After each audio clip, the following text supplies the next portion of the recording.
అందరికీ నమస్కారం. ఫిబ్రవరి 21 ఆహా కళ్యాణం మీ ముందుకు రాబోతుంది. ఆహా కళ్యాణం అన్న సినిమా హ్మ్, ఆహ్, హిందీలో సూపర్ హిట్ అయిన 'band Baaja Bharat' cinema remake ఇది. ఆఫీషియల్ అండ్ లాయల్ రీమేక్ ఇది. అండ్ దాంట్లో ఉన్న కెమిస్ట్రీ గాని, దాంట్లో ఉన్న మ్యాజిక్ గాని, దాంట్లో ఉన్న మూమెంట్స్ కానీ మళ్ళీ రీక్రియేట్ చేయడానికి ప్రయత్నం చేశాం. అండ్ మొన్న సినిమా చూసుకున్నప్పుడు చాలా చాలా సంతోషంగా అనిపించింది. అండ్ అది రీక్రియేట్ చేశామని మేము అనుకుంటున్నాం. 21వ తారీఖున మీరు సినిమా చూసి మీరు చెప్పాలని కోరుకుంటున్నాను.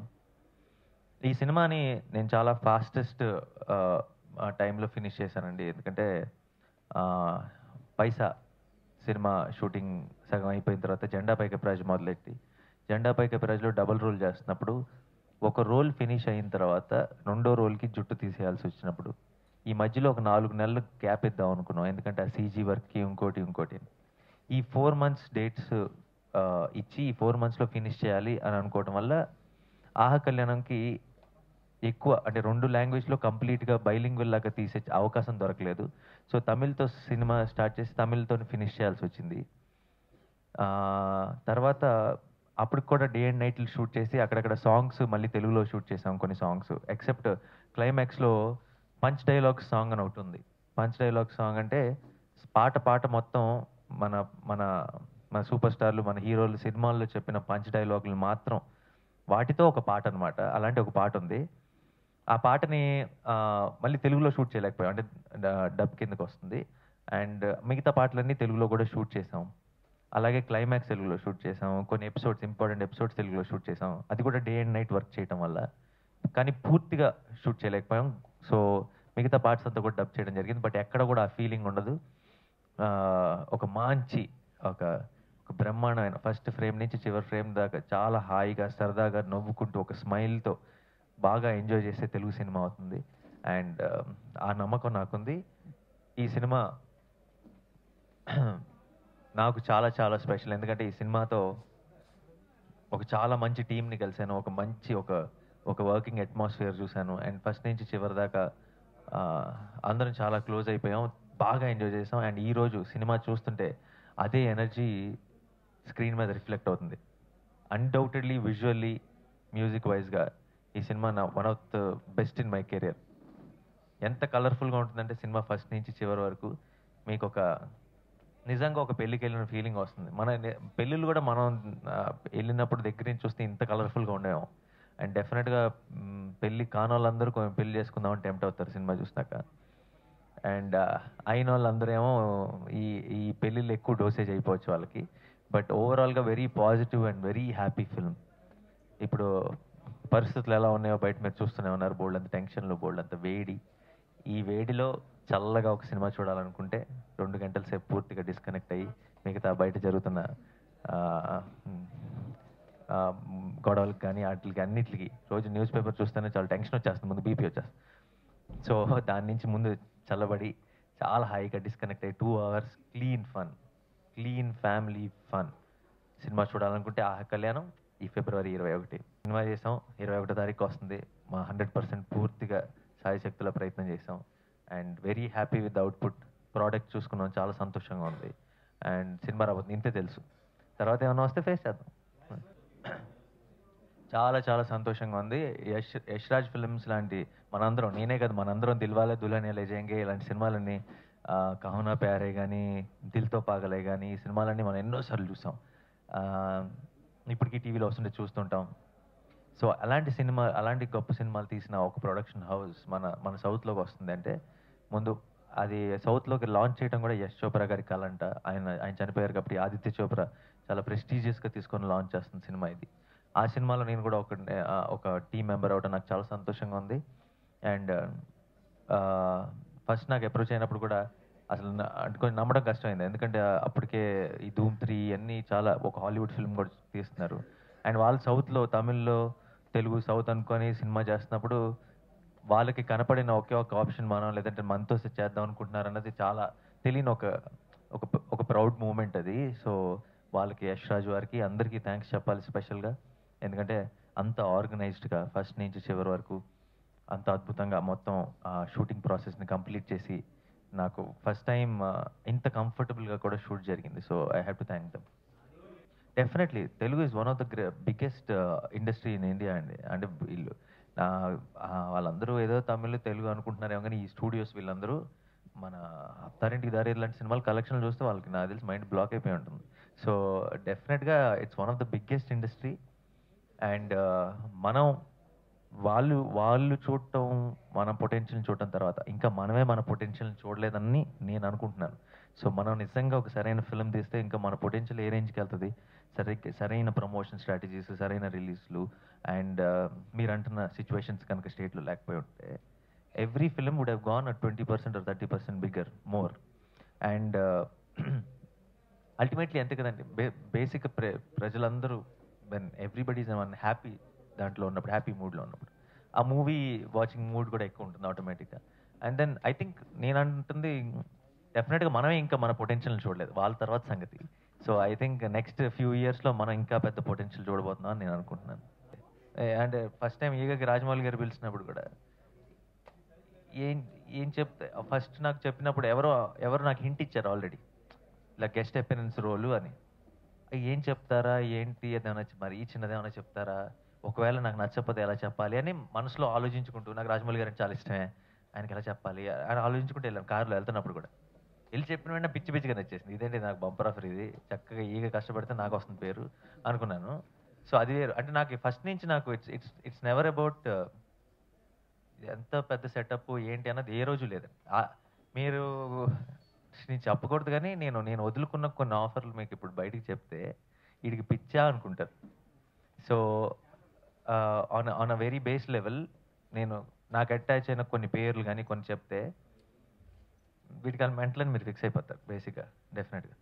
సో నా it was never like that for me. నాకు అలాంటి ఇష్టం ఉన్న, ఇప్పుడు యశ్రాజ్ అంటే ఆ బ్యానర్ అంటే అంత ఇష్టం ఉన్నా ఆ రిలేషన్ చెడగొట్టుకోకూడదని వచ్చిన భయం అయితే డెఫినెట్గా ఉంటుంది. బట్ నాకు నచ్చని పని ఎప్పుడు చేయలేను, మనసు చంపుకొని సినిమా చేయలేనండి. అది not for money, not for the name, not for fame, anything. ఆ సినిమా ప్రతిరోజు షూటింగ్ నన్ను ఎక్సైట్ చేస్తుంది. పొద్దున్న 5ంటికి లెగవటం అన్నది చాలా కష్టమైన విషయం. నా స్కూల్లో నా లైఫ్లో ఎప్పుడు కలవలేదు, నేను లెగవలేదు. అలాంటిది షూటింగ్ కోసం ప్రతిరోజు లెగవాలంటే ఆ రోజు చేయబోయే షూటింగ్ నాకు ఎంత ఎక్సైటింగ్ అనిపించాలి. సాధ్యమైనంత వరకు ప్రతి సినిమాకి ఒక కొత్తది ఏదో, ఒక గెటప్ వైజ్గా కానీ, లుక్ వైజ్గా కానీ, స్క్రిప్ట్ వైజ్గా కానీ కొత్తది ఏదో చేయడానికి ట్రై చేస్తూనే ఉన్నాను. అలాగే ఆ కోవలోనే ఈ 3 సినిమాలు కూడా వస్తున్నాయి, పైసాకని, ఆహా కళ్యాణం కానీ, జెండా పై కవరేజ్ కానీ రేపు. సో ఈ అన్నీ కూడా మీరు మళ్ళీ ఆహా కళ్యాణం, నెక్స్ట్ జెండా పై కవరేజ్ కూడా చూసి ఆదరిస్తారని అనుకుంటున్నాను. ఎందుకంటే లుక్ వైజ్గా కేవలం మనకు పోస్టర్ల మీద కనపడేది లుక్ మాత్రమే. సినిమా చూస్తే మీకు అర్థమవుతుంది, బాడీ లాంగ్వేజ్ కానీ, భాష కానీ, మాట తీరు విధానం కానీ అన్నీ డిఫరెంట్, చాలా కాంట్రాస్టింగ్ ఉంటాయి. నెక్స్ట్ చేయబోయే సినిమాలు కూడా తప్పకుండా ఆ వేరియేషన్ ఉండడానికి ప్రయత్నం చేస్తాను. సినిమాలు చేయాలి, ఇన్ని సంవత్సరానికి ఇదైతే ఇలా స్టార్ట్ చేసేది ఎప్పుడు ఆ కంగారే లేదు. నచ్చినదే వచ్చినప్పుడు చేద్దాం. ఏమో సడన్గా మధ్యలో 2 నెలలు మాయమైపోతానేమో నాకే తెలియదు. సో ఈ ఈ సినిమా షూటింగ్ అయ్యే లోపల ఇంకోటి స్టార్ట్ చేసేద్దాం, ఇది అయ్యే లోపల ఇంకోటి స్టార్ట్ చేద్దాం, అది ఎప్పుడు లేదు. అనుకోకుండా 3 బ్రహ్మాండం కుదిరినాయి కాబట్టి ఈ 3 ఒకేసారి వస్తున్నాయి. కానీ ఇప్పుడు జెండా పై కవరేజ్ వచ్చేసిన తర్వాత మళ్ళీ ఎప్పుడు కనపడతానో నాకే తెలియదు. ఆల్మోస్ట్ 9 నెలల నుంచి, సంవత్సరం నుంచి కథలు వింటం మానేశాను. అండ్ ఆల్మోస్ట్ ప్రతిరోజు 7-8 స్క్రిప్ట్లు, వాళ్ళ రిఫరెన్స్, వీళ్ళ రిఫరెన్స్, రికమెండేషన్ ఏదో ఒకటి వస్తూనే ఉంటుంది. ఎందుకు ఆ ఫ్రేమ్ ఆఫ్ మైండ్లో లేని ఈ 3 సినిమాలు షూటింగ్లో, ఈ క్యారెక్టర్లో, వీటిల్లో ఉన్నాను. సో కథలు వినటం కూడా పక్కన పెట్టేశాను. సో మళ్ళీ ఇప్పుడు సినిమాలు రిలీజ్ అయిపోతున్నాయి, మైండ్లోంచి ఇవి బయటకు వచ్చేస్తున్నాయి ఫస్ట్. సో కొత్తగా కథలు వినాలనుకుంటున్నాను. ఇప్పటికే ఆల్రెడీ కొన్ని పైప్ లైన్లు కూడా పెట్టున్నాయి. సో ఏది స్టార్ట్ చేస్తానో ఏంటి అన్నది కూడా పూర్తిగా క్లారిటీ రాలేదు. బట్ నచ్చితే తప్పితే చేయను. జెండాపై కవరేజ్ తర్వాత నిజంగా మళ్ళీ ఎప్పుడు కనపడతానో నాకే తెలియదు. సో నాకు వాణి విషయంలో నచ్చేది ఏంటంటే, మేము తమిళ్లో షూట్ చేసేటప్పుడు చాలామంది మామూలుగా నార్త్ నుంచి వచ్చిన హీరోయిన్స్ మనకి ఏముంది డైలాగ్ రాసుకుంటారు ఇంగ్లీష్లో, రాసుకొని ఆ మీటర్కి ఏదో చెప్తారు. ప్రొనౌన్సియేషన్ రైట్ లేకపోయినా ఏదున్నా సరే ఆ మీటర్కి చెప్పేస్తారు, ఎందుకంటే రేపు డబ్బింగ్లో చూసుకోవచ్చులే అనుకుంటారు. వాణి విషయంలో ఏంటంటే తను ఆ భాషకి ఇచ్చే రెస్పెక్ట్. ఇప్పుడు సౌత్ ఇండియన్ లాంగ్వేజ్ భాష తమిళ్ అయినా తెలుగు అయినా కూడా అది ఒక భాషగా, మనం దాన్ని కూనీ చేయకూడదు. మనం నార్త్ నుంచి వచ్చిన దాన్ని ఎలా పలకాలో అలాగే పలకాలి అని ప్రొనౌన్సియేషన్తో సహా నేర్చుకునేది. ఈ ప్రొనౌన్స్ ఎలా చేస్తారు అని ఆ డైలాగ్ ఒకసారి నాతోనో ఇంకో డైరెక్టర్తోనో ఒకరితో చెప్పించుకొని చూసుకొని మళ్ళీ దాన్ని ఆ ప్రొనౌన్సియేషన్తో చెప్పడానికి ట్రై చేసేది. ఐ థింక్ అలాంటి అలా సెకండ్ ఫిల్మ్‌కి అంత డెడికేషన్, అంత క్లారిటీ ఉందంటే తప్పకుండా చాలా మంచి హైట్స్‌కెళ్తుంది. అండ్ నేను మొన్న సినిమా చూసిన వెంటనే కూడా చెప్పాను వానికి. నేను షూటింగ్ చూసేటప్పుడు నాకు తెలియలేదు. ఆ షాట్‌కి షాట్ బాగానే పెర్ఫార్మ్ చేస్తున్నావు అనుకున్నాను గానీ, ఐయామ్ వెరీ హ్యాపీ. ఈరోజు సినిమా చూస్తుంటే అనిపించింది నాకు, నువ్వు కంటిన్యూస్‌గా ఫస్ట్ ఫ్రేమ్ నుంచి చివరి ఫ్రేమ్ వరకు శృతిగానే ఉన్నావు తప్పితే వాణి కనపడలేదు నాకు. You are continuously in that character. Very very proud of you అని చెప్పాను తనకి. So she'll go to very good heights. Band Baaja Bharat అనేది సౌత్ సినిమా. దాన్ని వాళ్ళు ఫస్ట్ తీస్తారు. అంటే దీని బేసిక్ స్క్రిప్ట్ లెవెల్‌లో గానీ, బేసిక్ ఎమోషన్ లెవెల్ బాగా మన తమిళ్, తెలుగు సినిమా అది. దాన్ని ముందు వాళ్ళు తీస్తారు అంతే. సో, ఈ సినిమాలో మీకు మీకు మీకుండే ఎక్కడైనా ఒక ఉంటే గింటే ఉండే మీకు ఒకే ఒక ఇబ్బంది ఏంటో నేనే చెప్తాను ఫస్టే. ఆ కళ్యాణం. అక్కడక్కడ ఎక్కడైనా లిప్ సింక్‌లు, చిన్న మీకేమైనా ఒక డబ్బింగ్ ఫీలింగో, ఒక ఒక పర్టిక్యులర్ క్యారెక్టర్ ఏంటి ఇది డబ్బింగ్ వాయిస్ లాగా ఉంది. ఇలాంటి ఫీలింగ్ ఉంటుంది.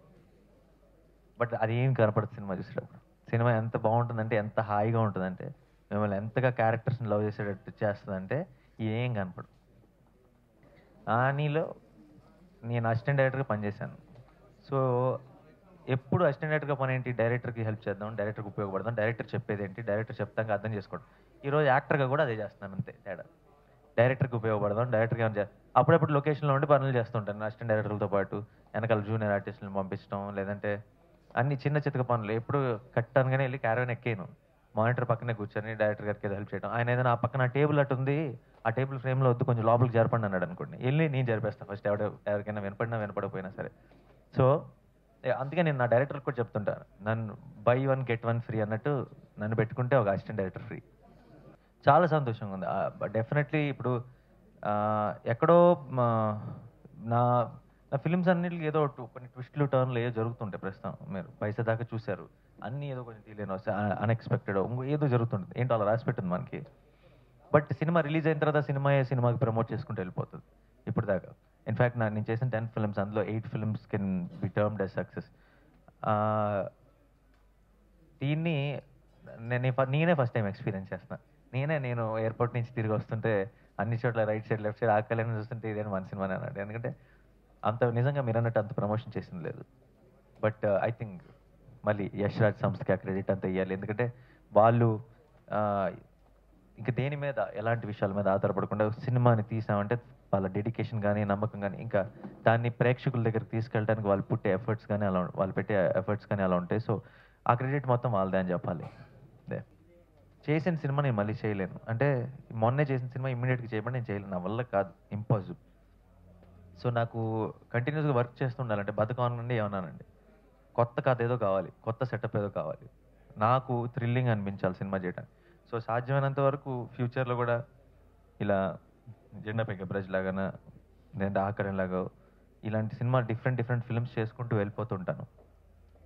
డ్రీమ్ రోల్ పర్టిక్యులర్‌గా ఈ రోల్ అంటూ ఏం లేదు. బట్ అంటే చిన్న ఒకటుండేది 8థ్, 9థ్ క్లాస్‌లో. బట్ అది చెప్పినా సరే మీరు నవ్వుతారు. ఎందుకంటే ఒకే ఒక్క వ్యక్తి చేయగలరు తెలుగులో.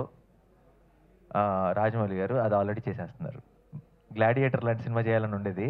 సో, ఆయన 'బాహుబలి' చేసేస్తున్నారు కాబట్టి ఇలాంటి ఒక టైంలోనే అనిపిస్తుంటది. నేను కొంచెం హైట్ ఉండాల్సిందని.